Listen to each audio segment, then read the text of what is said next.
doesn't matter where I go, in what country, what time of night, people, they want to hear that record. Hey, this is Ronnie Size, and this is my story of Brown Paper Bag. Step to the rhythm made out of brown paper. Sounds that we bring are of a different nature. Rhythms get greater and the rhythms they get greater. Yes, another of a tough form for the chaser.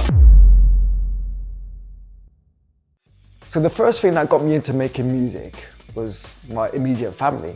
They came from a Jamaican background, and when they moved to the UK, they brought some records with them, but they also brought their culture with them. One of my brothers was into sound system reggae music, and my other brother was into hip hop and breakdancing and b-boy culture, and it was just something that just influenced me immediately because I was so young. My mum, she was always around the house singing. Certain occasions, she would take us to St. Paul's Carnival. I think I was still in a pushchair when I could feel the beelines coming out of the systems at St. Paul's Carnival, and then going to Notting Hill Carnival. As a family, we used to come up to London. The vibe was incredible. We used to walk up, you know, like from Carnival, you know, spend the whole day down there, and you know, everything was so loud and loads of things were going on, and then you slowly start walking up the hill and things would get quieter and quieter, and as you get to the top, you know, the only thing you could hear was like the bass. Sefton Park Youth Club was very important to me. Me and my cousins were just wandering the streets, and one Sunday we walked up this path, we walked into this building, and there was these two guys there, and they were like, oh yeah, we're starting a youth club. They said, so what do you want to do? I go, I really want to make music. They said, okay, so let's do a raffle. What do you want to buy? And we said, okay, let's get a drum machine. So the first thing we got was this drum machine, RX-17 Yamaha. I was addicted, I learned that inside out. Then the next thing we bought was an S950 sampler. Then we bought a mixing desk.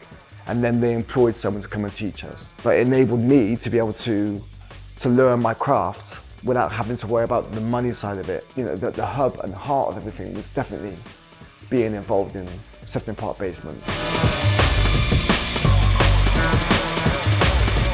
I was fortunate enough to meet Paul and Andy, and they actually used to work for Rhythm King. So Rhythm King was a label that specialized in upfront techno and house. When they closed down, there was a guy that was working there called Brian G. So Paul and Andy knew Brian G, and Paul and Andy used to always take my tapes to see Brian G. Then Brian G, when the record label closed down, went into the drawers and took the tapes with him. And back in the day, we had our phone number written on the tapes.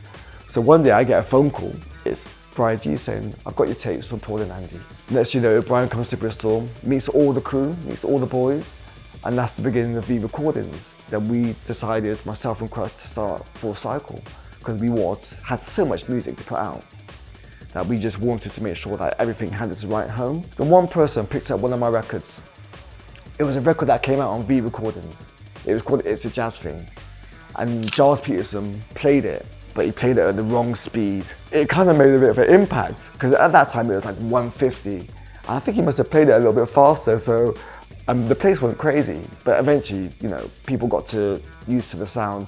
And I think Paul Martin, who doesn't get enough credit in my eyes, who's the person that actually signed me to Talking Loud, they came in and they said, yeah, we want to sign you on Quest. So that was great.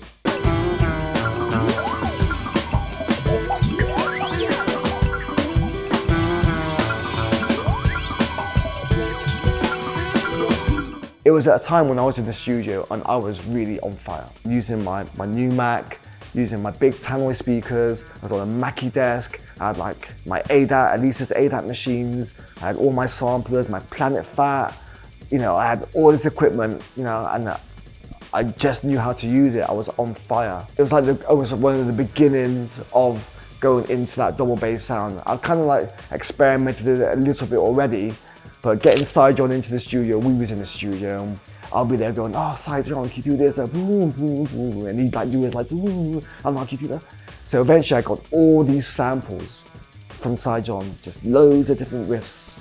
I had these guitars from Steve Graham, because a lot of people think that Brown Paper Bag is just about the double bass. It's not. There's some guitar chords in there, some Rode keyboards, and everything is pitched out of key.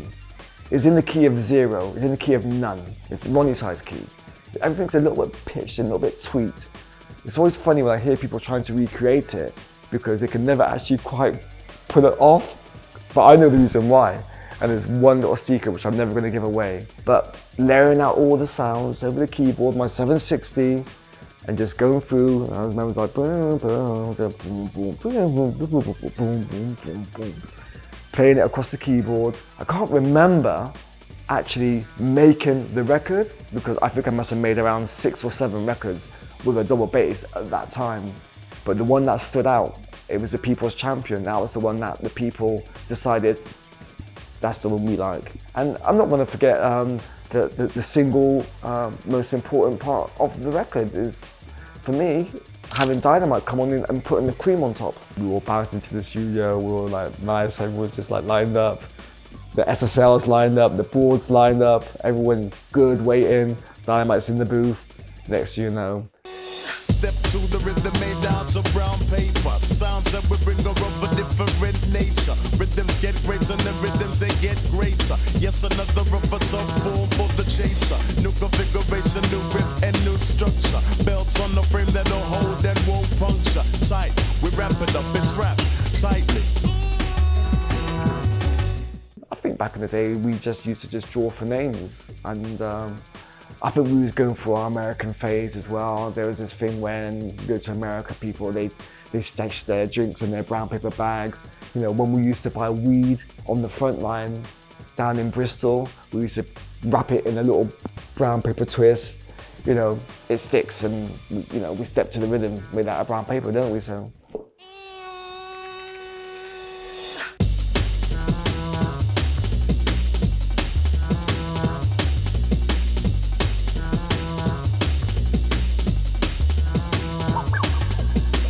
The video, oh my God. We're in cold Canada, Toronto, and we were always trying to style ourselves. I remember I had this big Prada jacket on.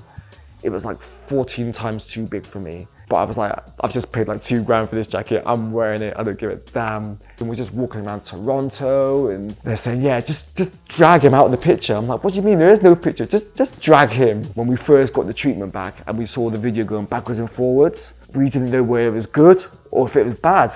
We just couldn't really work it out until we got it onto MTV. I was in New York and Jamie Foxx came up to us and he's like, you in that video? And I'm like, yeah. He's like, what, the one that goes forwards and backwards? And I was like, yeah.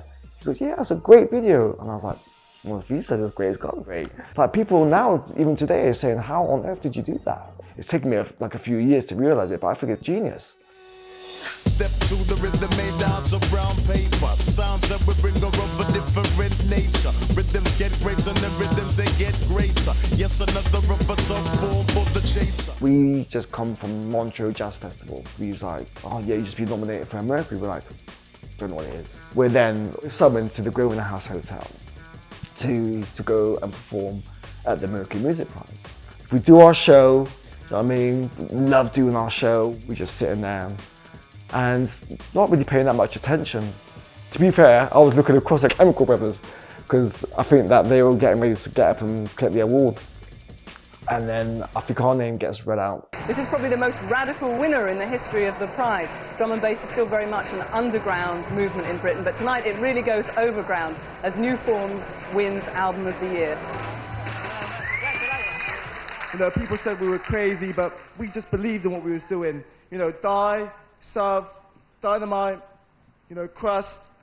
We've all, you know, been working hard for this, and this isn't, you know, just about me. This is about, you know, this is... I felt like I was in another world, and it was the first thing I've ever won in my life. I think at the time I was very, very cautious about whether it was a good thing for us and for Drum and Bass and Jungle, but now I can tell you straight up and down that Drum and Bass and Jungle will never ever die. Winning the money from the Mercury Music Prize, I just didn't even second guess about donating that money to Central Park Basement Project. I did get a bit of a stare from the rest of the band. They were like, huh? But they all got some of the money as well. So it was shared out equally. But we shared out to a good cause because we wanted to make noise about what the government was doing. And the government's shutting down all these youth centres, which the kids needed at that time. We turned up to Glastonbury.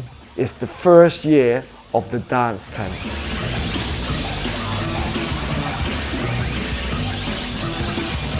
I had to take all my studio out of the studio and put it on stage because we didn't really know how to perform live. Someone down the radio was like, oh yeah, they're hosing it down now. I'm like, hosing what down? He goes, oh yeah, the smell's gone. I'm like, what smell's gone? They're like, yeah, someone's just poured half a ton of shit, right, into the dance tent where we're about to play. So we get there and they're trying to clear it all out, you know what I mean? And eventually the whole tank starts to fill up and the smell kind of disappears. But we're there with our massive, big double bass. And all of a sudden, the whole of the equipment just shuts down. And the only thing that's there, that coming out of the speakers, is the double bass and Dynamite.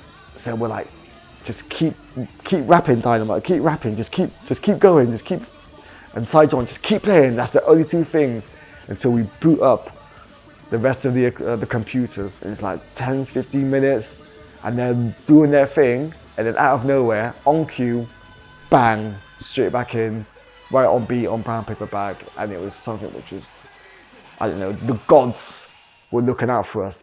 There's a whole lot of people out there who've not heard of this music, and when they hear it, it'll be something new and different. Brown Paper Bag. Now, I cannot hear that name enough. I hear it every single place that I go and DJ. I will get on the decks, and I've played it already, and someone's going to come up to me and go, "Are you going to play Brown Paper Bag?" And I'm like, I just played it. New Forms has been great to me.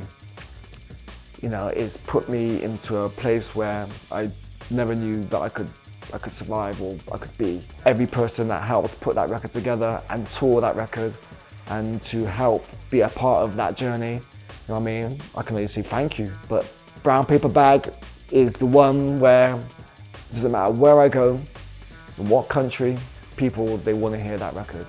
And, you know, I always say that I've got the best in me still to come. And then people will say, you know what though? That was a good one.